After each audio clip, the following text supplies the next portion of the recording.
In the summer of 2021, millions of people across the United States were following a story that began like a dream and ended like a nightmare.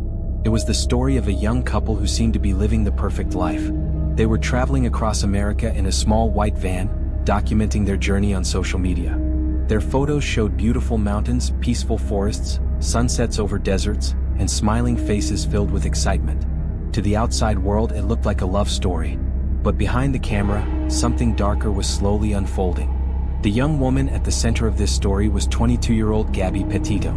Gabby grew up in New York and was known by her friends as a bright, creative, and kind person. She loved photography, art, and traveling. She had a warm personality and often talked about her dream of exploring the world and documenting her adventures. Like many young people her age, Gabby was fascinated by the van life movement. Van life was a lifestyle where people converted vans into small mobile homes and traveled across the country while sharing their journey online. For Gabby, it represented freedom. Freedom from routine. Freedom from ordinary life. Freedom to see the world. In 2019, Gabby began dating a man named Brian Laundrie. Brian was quiet, somewhat reserved, and had a strong interest in nature and minimal living. He often spoke about avoiding modern technology and living simply. At first, their relationship seemed strong. They moved to Florida together and began planning a future filled with travel and adventure. By the summer of 2021, they had decided to make Gabby's dream a reality. They would travel across the United States in a van. They would visit national parks, beautiful landscapes, and famous travel locations.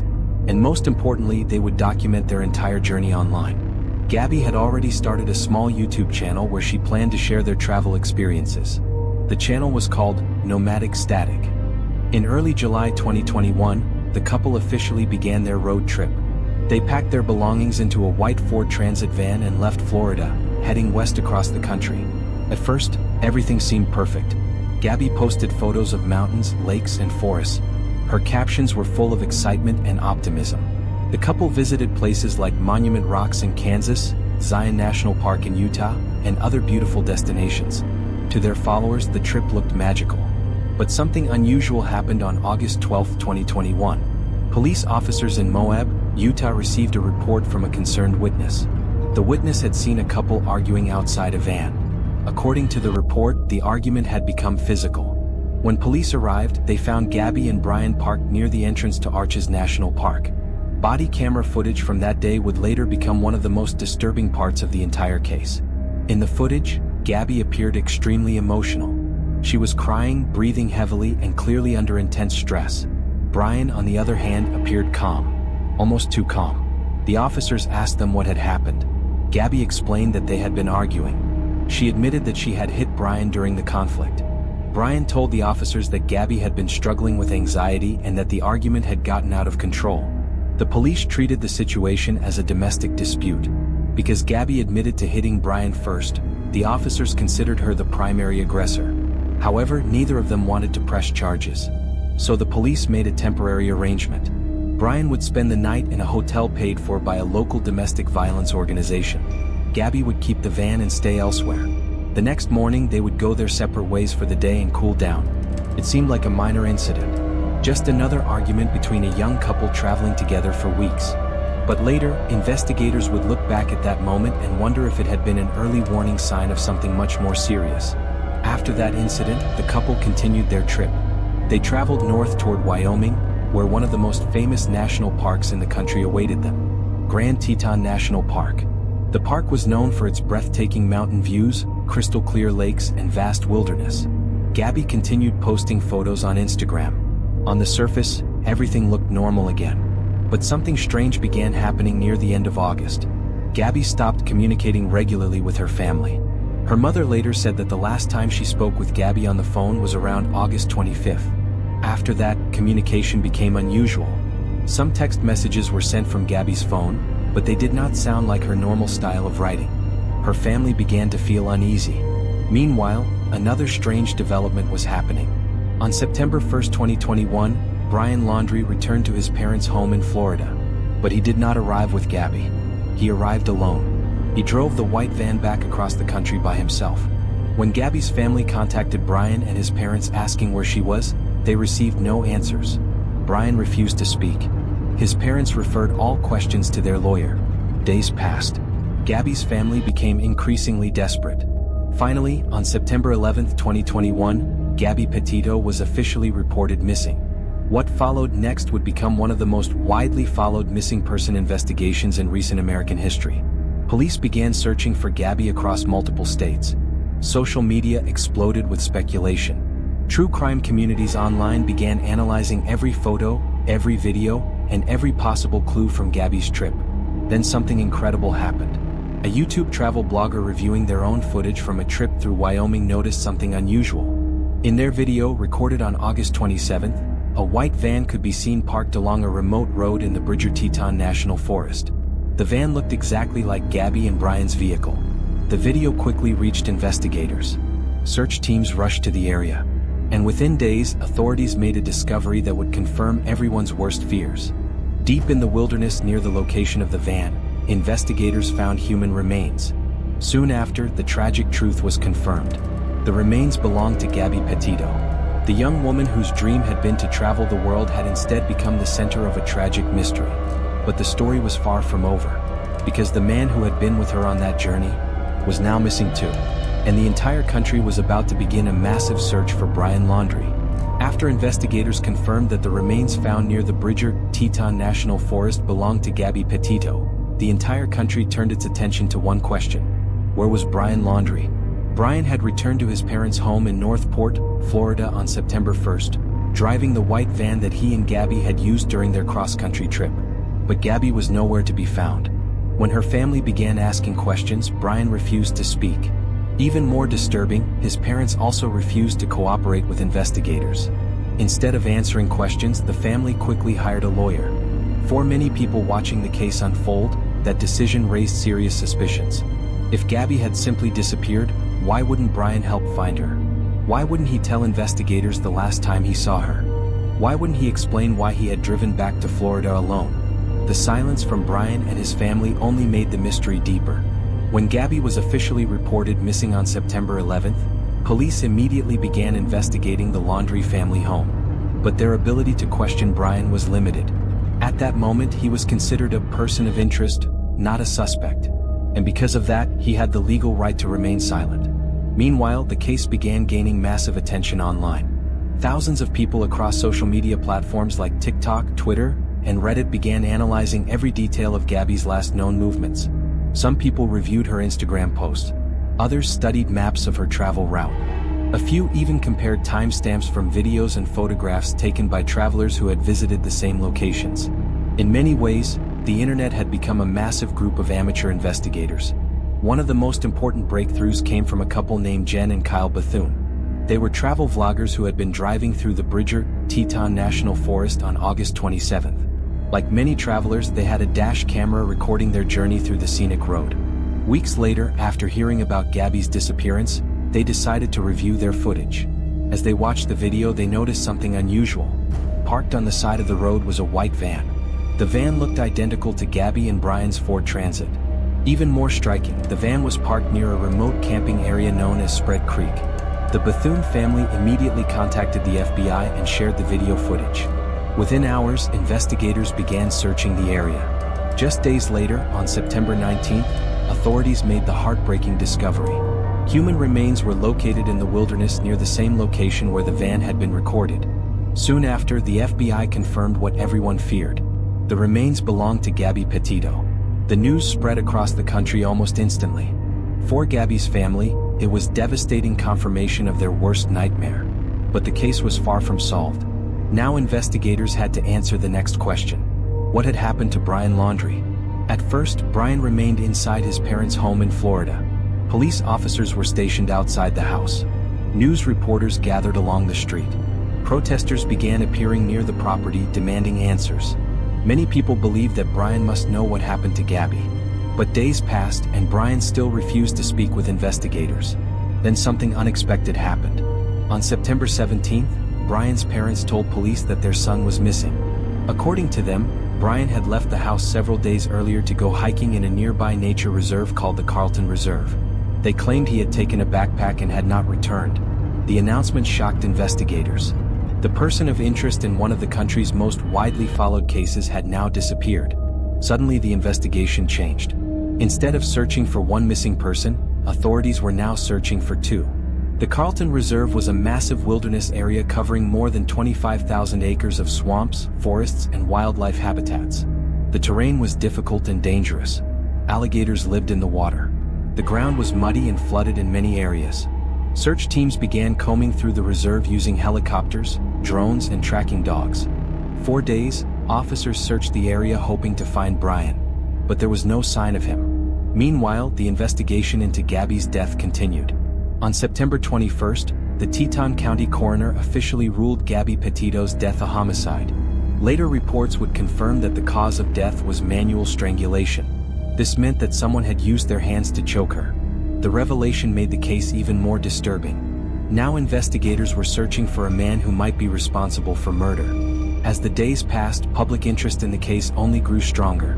News networks covered the story 24 hours a day. People across the country followed every update. Some traveled to North Port, Florida to stand outside the Laundrie family home. Others joined online communities dedicated to analyzing every detail of the case. Many people were frustrated with the lack of answers. Why had Brian refused to speak before disappearing? Why had his parents waited days before reporting him missing? Had Brian already left the reserve before the search even began? Investigators considered the possibility that Brian might be trying to escape. But escaping was not easy. His name and face were now known across the entire country. On September 23rd, the FBI issued a federal arrest warrant for Brian Laundrie. However, the warrant was not directly related to Gabby's death. Instead, Brian was accused of illegally using Gabby's debit card after her death. According to investigators, financial records showed that someone had used the card to withdraw money during the period when Gabby was already missing. The warrant allowed federal agents to officially pursue Brian as a fugitive. But the search still faced enormous challenges. The Carlton Reserve was massive. Heavy rain flooded many parts of the area. Search teams sometimes struggled to move through the swampy terrain. Weeks passed without any sign of Brian. Some people began wondering if he had already escaped the area. Others feared something else entirely, that Brian might not be alive anymore. As October approached, the search continued. Helicopters flew over the reserve daily. Divers searched water-filled areas. Dogs attempted to follow scent trails. But still, there was no trace of Brian Laundrie. Then, in mid-October, investigators made a decision. Parts of the Carlton Reserve had been closed due to flooding. But as the water began to recede, authorities allowed Brian's parents to assist with the search in areas that had previously been underwater. On October 20th, Brian's parents entered the reserve with law enforcement officers. Within a short time, something important was discovered. Personal belongings believed to belong to Brian were located along a trail. Among the items found were a backpack and a notebook. Not far from those items, investigators made another discovery: human remains. The remains were badly decomposed, likely due to weeks of exposure to water and wildlife. Forensic experts soon confirmed what investigators suspected. The remains belonged to Brian Laundrie. The man who had disappeared during the search had been in the reserve the entire time. But the biggest mystery remained. What had happened during Gabby and Brian's final days together in Wyoming? And why had Brian chosen to disappear instead of facing investigators? The answer to those questions would soon come from a source no one expected: a small notebook that Brian had left behind. After investigators confirmed that the remains found in the Carlton Reserve belonged to Brian Laundrie, the case entered its final and most mysterious stage. For weeks, the entire country had watched the search unfold. People wanted answers. They wanted to know exactly what had happened during the final days of Gabby Petito's life. And most importantly, they wanted to know why Brian had never spoken. When authorities recovered Brian's belongings near the remains, one item immediately caught their attention: a notebook. The notebook had been inside Brian's backpack. Because the area had been flooded for weeks, the notebook was badly damaged by water. Investigators carefully dried the pages and began examining the writing inside. What they found would eventually provide the only explanation Brian Laundrie ever left behind. Inside the notebook were several pages of handwritten notes. Some of the writing was difficult to read because of water damage, but certain parts were still clear enough to understand. In those pages, Brian wrote what appeared to be a confession. He claimed that Gabby's death had been the result of an accident. According to Brian's version of events, the couple had been hiking in the wilderness near the Spread Creek area of Wyoming. He wrote that Gabby had slipped while crossing a stream and suffered a serious injury. Brian claimed that Gabby had been in severe pain and that he believed she might not survive. In the notebook, Brian wrote that he had tried to help her. But then he made a shocking statement. He said that he ended her life because he believed it was the only way to stop her suffering. He described it as an act of mercy. However, investigators and forensic experts did not accept this explanation. The autopsy report from the Teton County coroner had already determined that Gabby died from manual strangulation. Strangulation requires force and time. It cannot happen accidentally.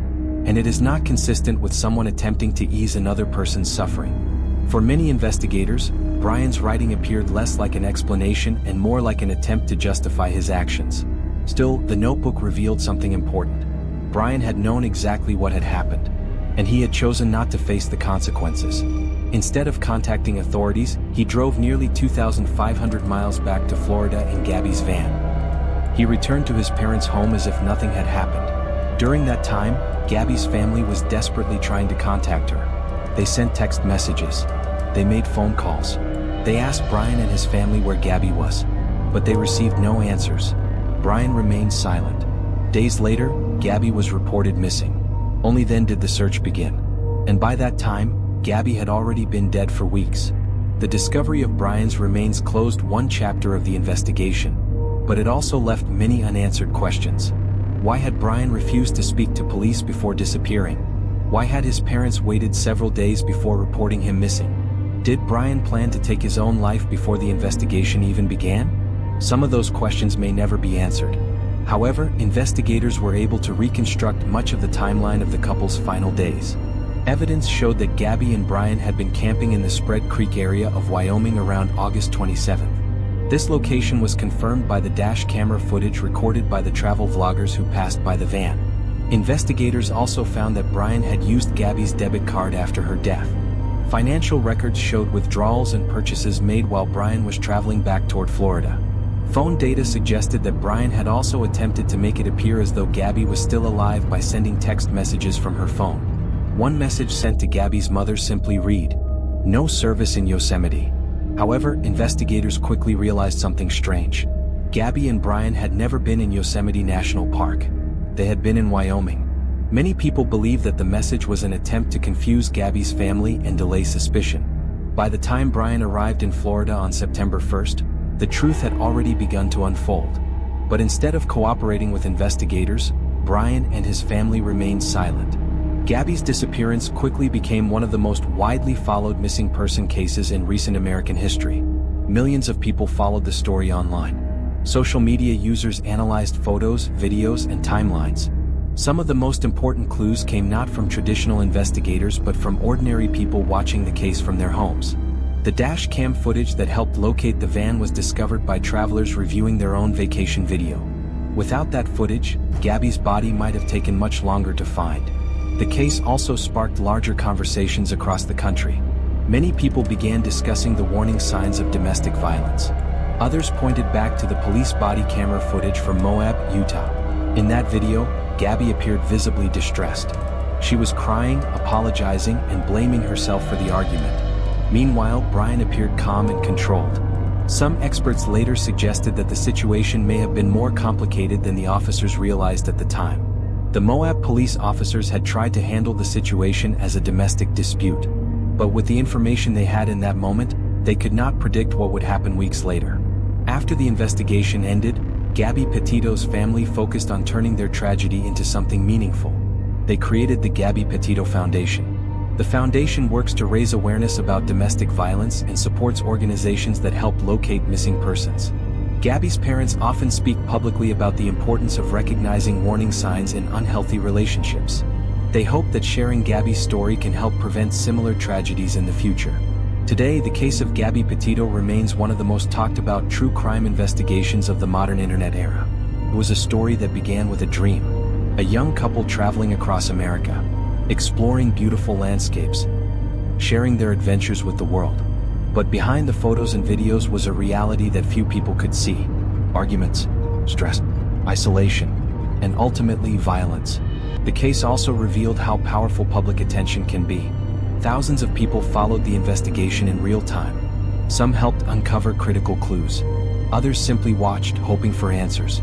But in the end, the story serves as a reminder of something deeper. Social media can show us a perfect picture. Smiling faces, beautiful landscapes, happy moments. But those images do not always reveal the truth behind the camera. Gabby Petito wanted to inspire people to explore the world. She wanted to share beauty and adventure. And while her life ended far too soon, her story has reached millions of people. Not as a travel story, but as a warning. A reminder that behind every photograph, every video, and every online post, there may be a reality that the world cannot see.